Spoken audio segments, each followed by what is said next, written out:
welcome back to Billy Ho Sports. This coming Saturday, Monmouth Park is going to take the spotlight. We're going across the bay to New Jersey, and the Haskell is ready to rep. So the Haskell Stakes is preview. The entries won't be until Wednesday, but we're going to go over the likely entries and maybe touch on all the nominees, maybe give a little hint where we think they might go. Also, a big split the pot contest week. So check the description for details. I've got the Haskell races in there, which I'll be covering all of those. And just in a nutshell, subscribe to the channel and leaving a comment gets your name in the draw. Smashing that like button obviously helps to grow the channel. In the comment section, if you did win a split the pot draw and got a $20 bet on me, that's the prize that we split if we win.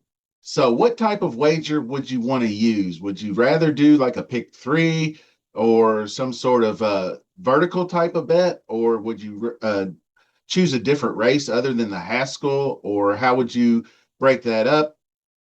That's all I needed to know, but we're going to get into it right now. So fun fact, I was going through past Haskell Stakes in 2021, Mandaloon.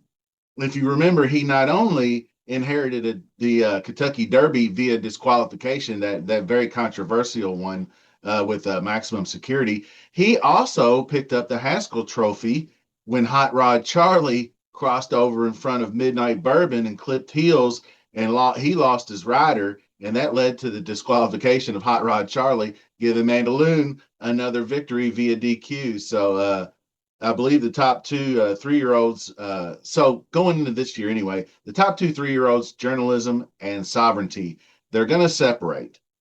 You're going to see journalism this week, and then the following week at Saratoga, you'll see sovereignty in the Jim Dandy. You'll see sovereignty in the Travers most likely, and I think maybe after the Haskell, that journalism will ship back to California and begin preparing for the Pacific Classic. That's a 1.25-mile race held at Del Mar, the same distance and venue of the Breeders' Cup Classic. So it would pay to get down there and get a little extra work doing what your main goal is at the end of the year. So we are going to go on and hit this Haskell Stakes, and we're going to start with said journalism. He's going in the Haskell, like I said. Then we're going to see this son of Curlin. He's overcome some jockey miscues and some rugby type racing in the Pegasus, and he's won some really big races, and he's had some really big runner-up finishes, obviously, but he's got no excuses this time because he doesn't have the disadvantage of the 3 straight races and the Triple Crown grind. He doesn't have sovereignty. It's a 9-furlong distance. It's a shorter stretch drive. He should be able to press the pace and be pouncing right at the top of the stretch, and probably going to be quite the heavy favorite. Now, this next one, Gosger, ran runner-up to him in the Preakness. Brendan Walsh trains. This colt by Nyquist burst onto the scene just before the Kentucky Derby. He beat the less than stellar field in the Lexington Stakes, but something I did notice, and this is just my own little theory on the eyeball test, he tends to drift in. He drifted in a little bit in that Lexington Stakes down the stretch, and Louis had to lean outside rein pretty hard, but he got the job done there. And he did the same thing in the Preakness, really. When he hit that stretch drive, he was outside clear of that mess around the turn, so he had a clear shot, but then he drifted inside toward the rail. And I just thought that was where that wasn't harrowed. I thought maybe it was heavier due to some of the weather at that weekend, but he had the horse poised for the win, and I thought he should have probably got home by a half length, but I thought that maybe that slowed him down a little bit, just enough for journalism to catch, but that's just my own theory. But Gossker, I think, will be a major player in this race, especially if he moves forward, could be the biggest challenger once again to journalism. And so now next up is Goal Oriented. That was Bob Baffert's backup plan after Rodriguez wasn't able to go in the Preakness. Lightly raced colt is by not this time.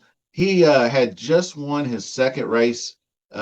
Pratt went, I think in the Preakness, just in a nutshell, Pratt went a little too far holding that position. I defended Pratt, in that little scrum there, that he had the position, he had the right to hold it, but he leaned in the more I watched it. And he leaned in a little bit too far, so hard the horse stumbled and could have caused an accident. But this one, a tough call. I think he'll be out toward the lead again, but going to be hard to beat.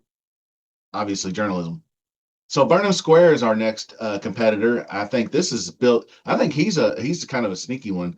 Built quite the nice resume, really, for Ian Wilks. Rallied from last to win the Grade 3 Holy Bull. Then he had that disappointing fourth where he just didn't quite have his stuff in the Fountain of Youth, but obviously bounced back huge with the Grade 1 victory, running down East Avenue in the Bluegrass, and gained a little notoriety for those morning gallops when he had his neck bowed up underneath his chest real bad.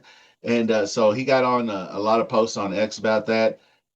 Really had a pretty good inside trip in the Kentucky Derby before being cut off and having to check, and he fell back to 12th. So he didn't really run awful in that race either. The Matt win obviously was the 4 horse field, so that was East Avenue all the way. So he was going to be tough to catch, but he ran a really nice second on the inside and did get it close as anybody else. So I think he'll be a bit of a threat in this race as well. So once the past performances and the post position draws come out and we know who's exactly in here, we'll be able to narrow things down. So there will be obviously future videos to that effect. Moplex, next one up. Moplex may go to the Jim Dandy. He may go here. It's not really sure just yet.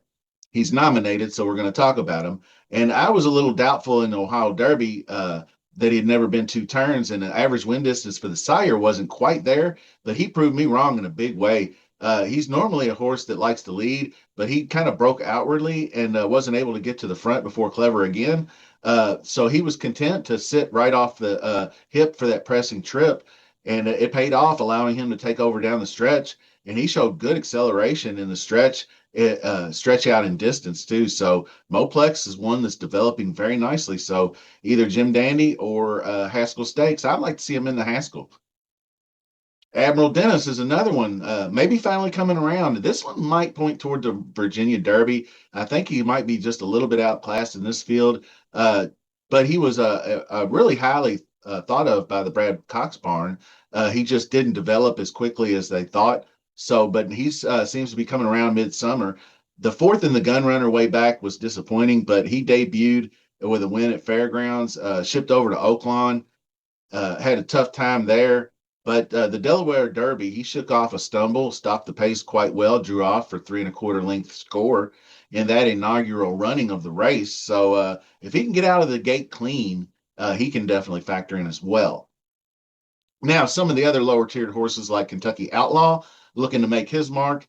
He handled being the betting favorite in the Long Branch Stakes at Monmouth, overcame a slow break and took over the race at the 3/4 pole. He needs to break better as well. So another horse that needs to break better to have a chance to compete.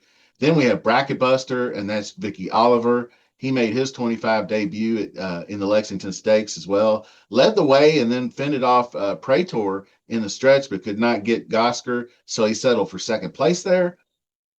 He took an arguably better group in the class drop, goal oriented and Hypnus. He tried to press that Bob Baffert colt only to fade away down the stretch. So the last race at Monmouth in the Pegasus is where he earned his way into this field. He handled a lesser company a way you would want. He was ridden out to a big 7 length victory over the sloppy sealed track.